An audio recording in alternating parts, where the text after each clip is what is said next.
moving on to our final speaker, who we are extremely lucky to have here tonight. He is a legendary figure in the independence movement. He's been campaigning for independence all of his life, and he's released a book called In Place of Fear 2, which is a very short book but incredibly insightful about what a future Scotland could look like.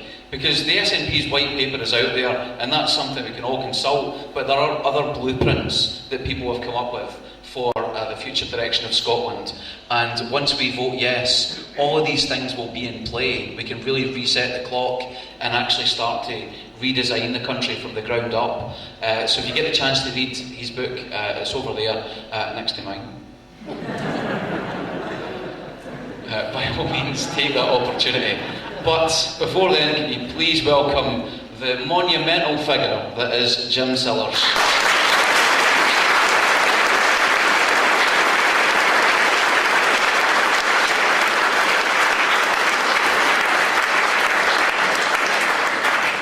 Actually, I have not fought for independence all my political life. When I won the South Ayrshire by-election in 1970, I was known as the Hammer of the Nationalists. I was a strong British Unionist. And I went to Westminster with that mentality. It took me 2 years down there to realise that that place couldn't deliver to the working class folk whom I wanted to represent. But it's very, very difficult when I was brought up in the British trade union movement, and so it was very difficult mentally to think of something different. So I moved slowly and gradually to devolution. And it was amazing. Once I had taken the unionist cast off my mind, I was able to think about things previously I couldn't do. Then, as myself and friends of mine who had joined me started to produce policies for devolution, we come up against a glass ceiling because there are limits to what you can do with a devolved parliament in a unitary state. Enoch Powell put it very well in one of the big debates that I took part in, that devolution is power retained at Westminster.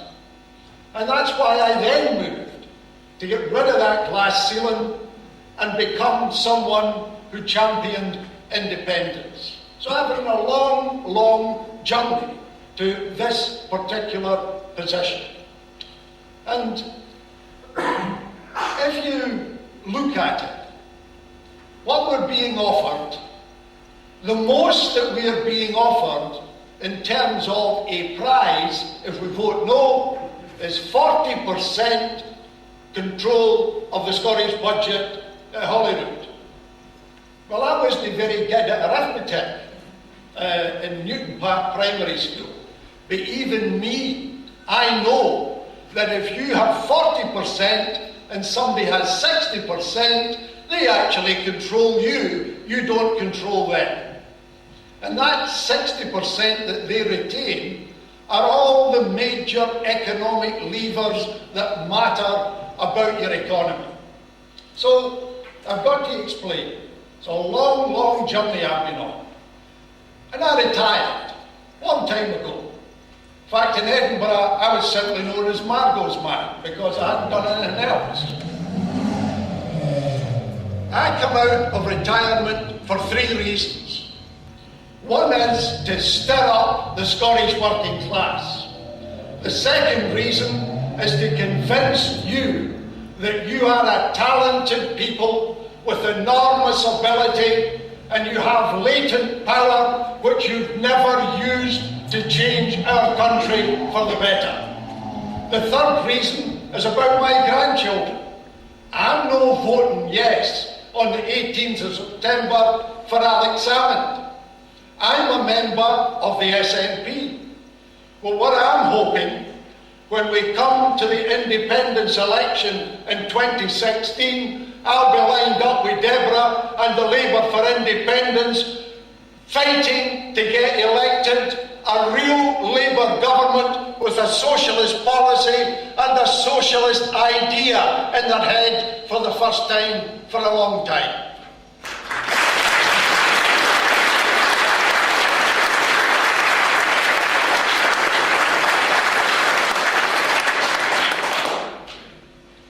I'm actually sometimes surprised when so many people come to a meeting, because according to the leader of the Labour Party in Scotland, Joanne Lamont, I don't know if you remember the stairhead fight between her and Nicola Sturgeon on STV. Well, actually, what she said during that stairhead fight was quite remarkable. And I'm quoting her exactly on the 25th of February. "We're not genetically programmed in Scotland to make political decisions." Now get that word, genetically. That means you and me are thick. Not just too poor, too weak, but too stupid to be able to run our own affairs. No nation has ever had an insult laid upon it by a political leader until Joanne spoke that night. If Alex Salmond had said that about the English, the Welsh, the Irish, the French, the Germans, the Fijians, all hell would have broke loose in the media with demands for retraction. But it appears to be that you can say anything you like about the Scottish nation and you get away with it. Well, the question for you is, are you genetically programmed to make the right decision on the 18th of September?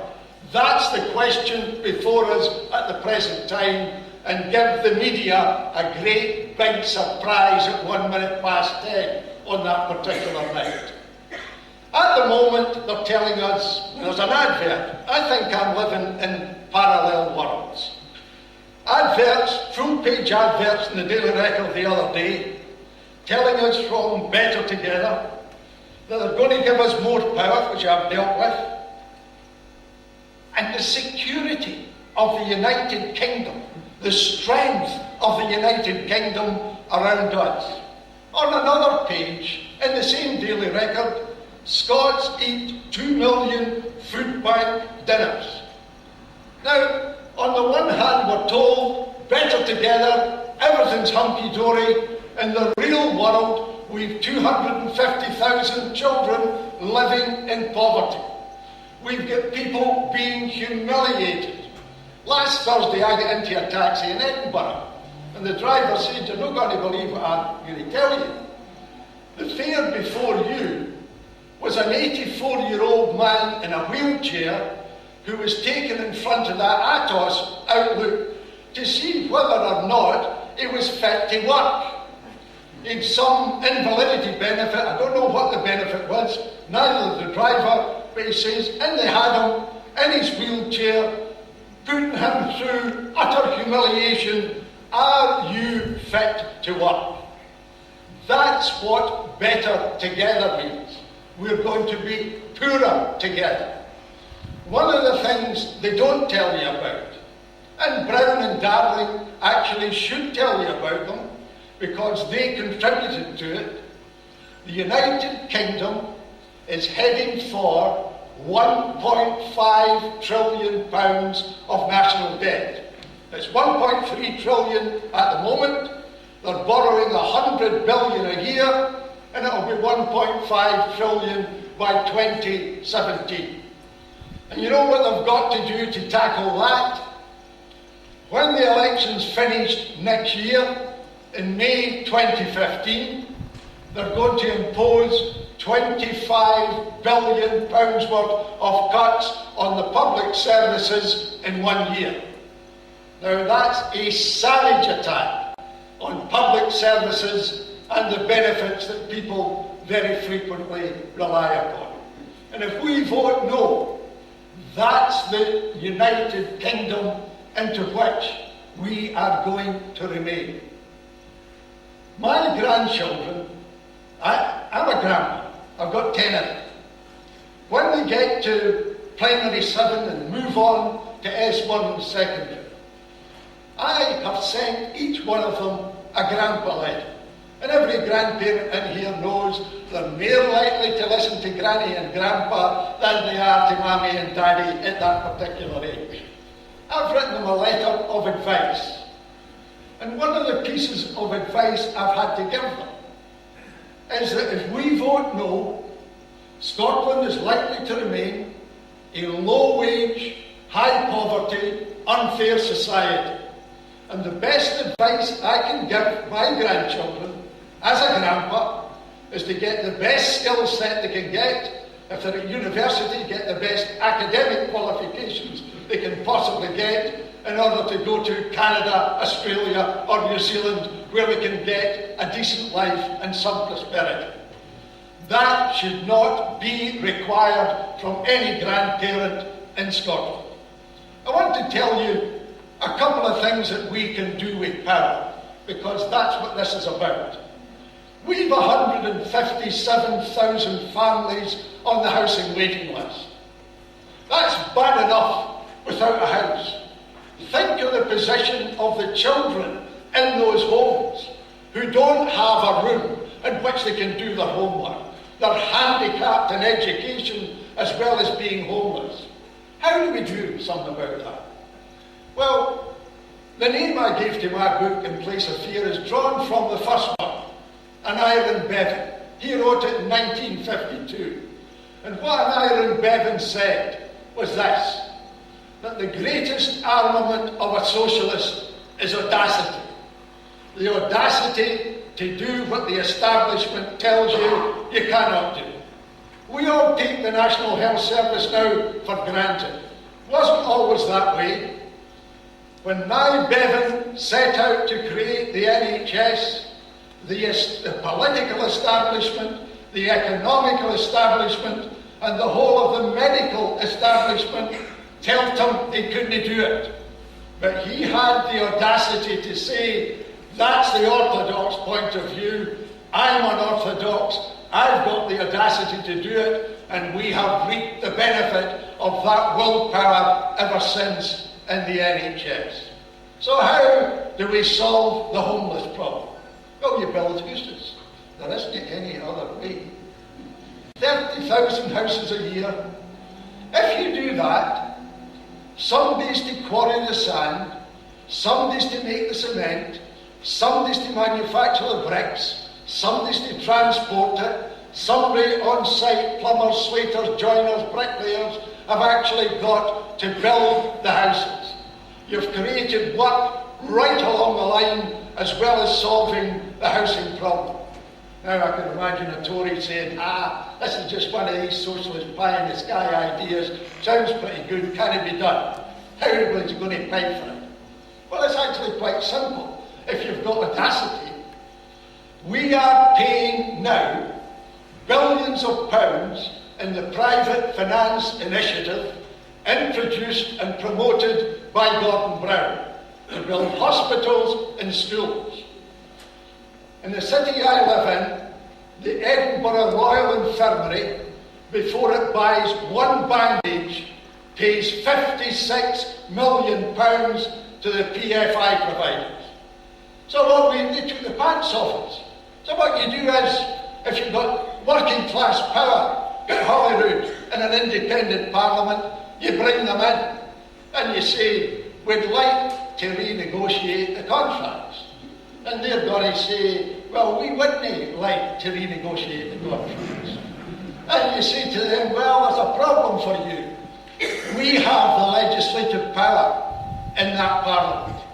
We have the lawyers that can draw up that legislative power. So you have a choice. Either you renegotiate or we'll take 30 to 35% off you in a special taxation bill we'll put through Parliament, and we'll take that money and we'll build the houses and we'll create the jobs. That's the kind of thing we do.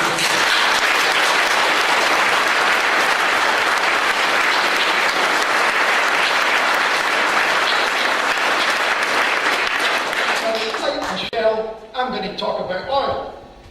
Very, very uncomfortable for a Scottish audience. We've been in a prison of lies for years, since the first drop landed on the mainland.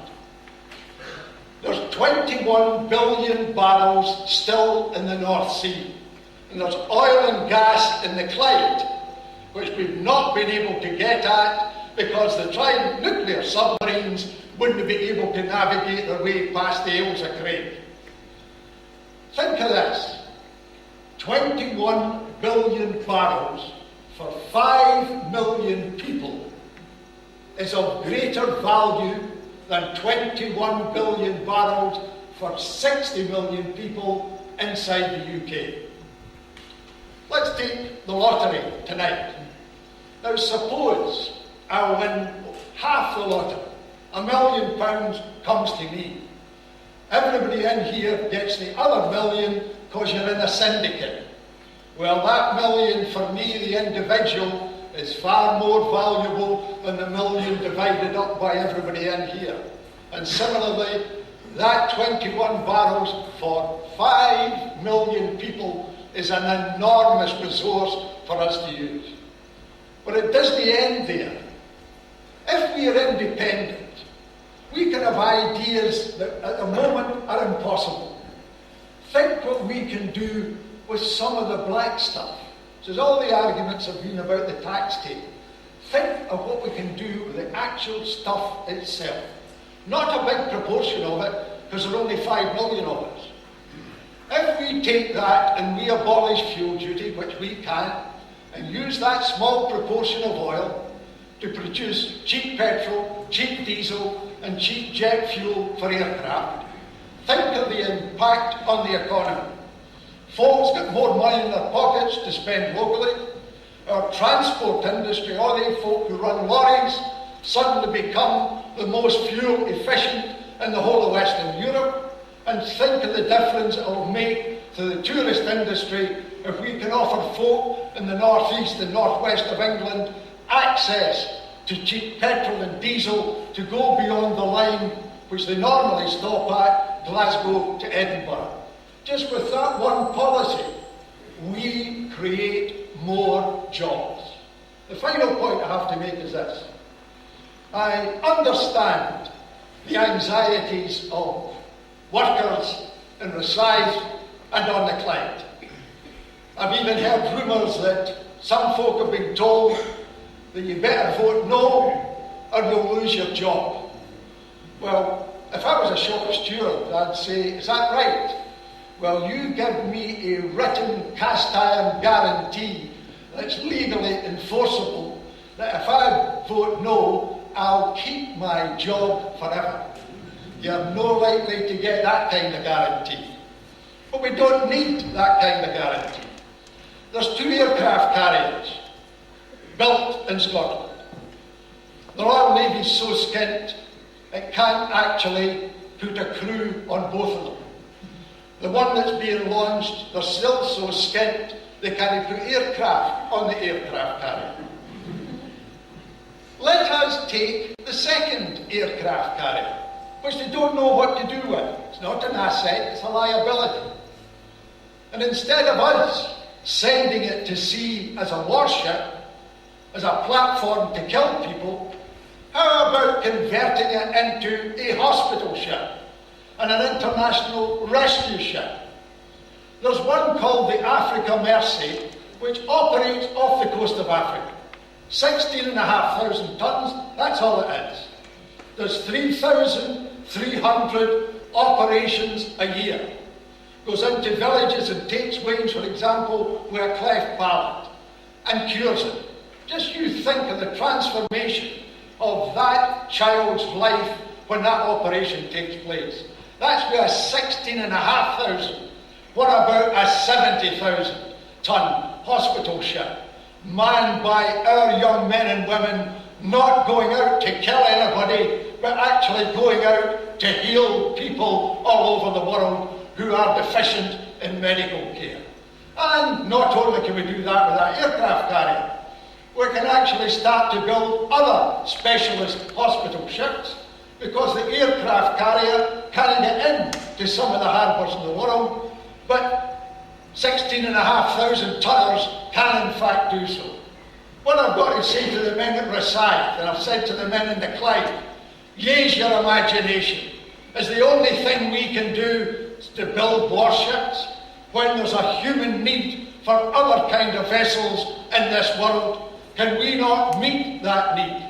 And we can do it without any extra money. We contribute to the overseas aid budget and to the defence budget. It would only take 35 million a year to run that aircraft carrier for 12 months. We're going to have an overseas defence and aid budget of around about £3.5 to £4 billion. So it can be done. Finally, I just want to leave you with this. If you think of our history, our working class history, we have always been on the defensive in this country. Way back in the First World War, the women in Glasgow tried to defend themselves against rising rents. We've had to use our energy, the nation's energy, time after time, in defending ourselves against rising unemployment, against deindustrialisation, against closures, against the poll tax, against the bedroom tax. Think what it would be like when we are independent and we can produce our policies, when we can use that energy, instead of defending ourselves, actually to do positive things in our society. Build up our schools, build up our community, give our young people a work. We are the best country of all the countries that have separated from Westminster. We are the best place. If you talk about the Irish Free State in the 1920s, a poor agricultural economy. India, with more than half its people in 1947 living in poverty. If you look at the African and the Asian countries in the 1960s, nothing like what we've got. We have a tremendous agricultural base. We're one of the richest energy countries in the whole world. We've got a developed civil service. We've got industrial strength. Some of our universities are the centre of world science. We're well-educated people. We've got roads and houses and schools and sewers and drains. We are easily one of the best places ever to move smoothly from devolution into independence. And as far as the make-up, the start-up costs are concerned, anybody in here ever put a carpet in the living room? Of course we have. That's a one-off for a long time. If we set up the Scottish government independently, it's a one-off payment for the next 200 or 300 years. It's a bagatelle when you divide it that way. So just think of the energy that we can use. On the 18th of September, between 7 a.m. and 10 p.m, you and me are going to experience something entirely different in the history of this nation. On that day, in those 15 hours, we are a sovereign people. We can decide our future. Barack Obama, Angela Merkel, Cameron, nobody can do anything about that. That wee bit of ballot paper, that's our ticket to sovereignty.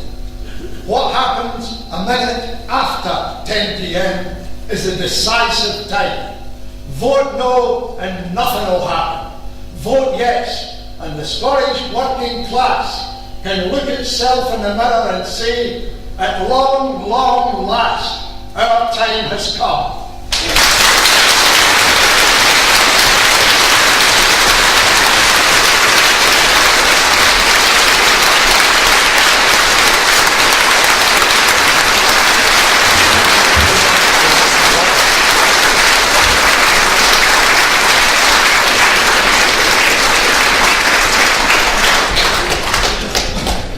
Jim, I was an undecided up until now, but that's a comment.